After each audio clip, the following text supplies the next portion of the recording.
Most people think all credit cards work the same, but that's the biggest mistake you can make in 2026. Because choosing the wrong type at the start can either build your credit fast or trap you in rejection after rejection.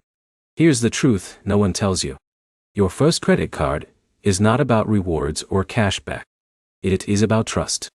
And banks decide that trust in two very different ways using secured cards and unsecured cards.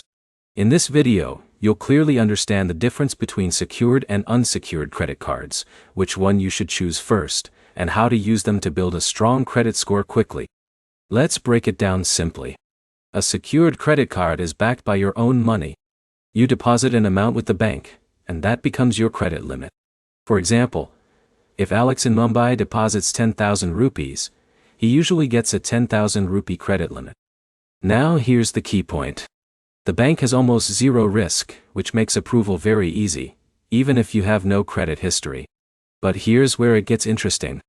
Many people think secured cards are less powerful. That's completely wrong. If used properly, they build your credit score just like any other card. Now let's talk about unsecured credit cards. An unsecured credit card does not require any deposit. The bank gives you credit based on your income, job stability, and credit history.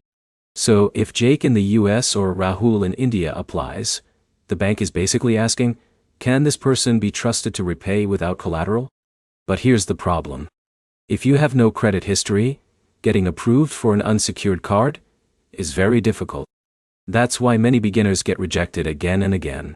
Now here's where it gets interesting. The best strategy is not choosing one over the other randomly. It is using them in sequence. Start with a secured credit card. Use it for small, consistent purchases like mobile bills or groceries. Keep usage under 30% of your limit, and always pay the full amount on time. This builds your credit history, step by step. In a few months, banks start noticing your behavior.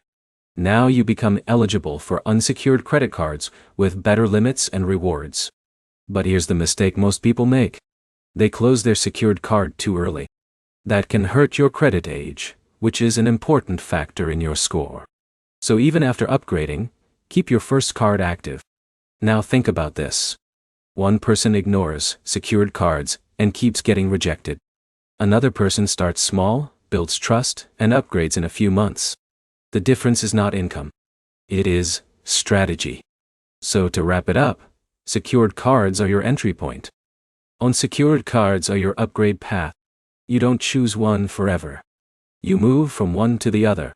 If you understand this system, you are already ahead of most beginners trying to build credit in 2026. If this helped you, like the video, comment your country so I can make more tailored guides, and subscribe for more simple finance explanations that actually work in real life.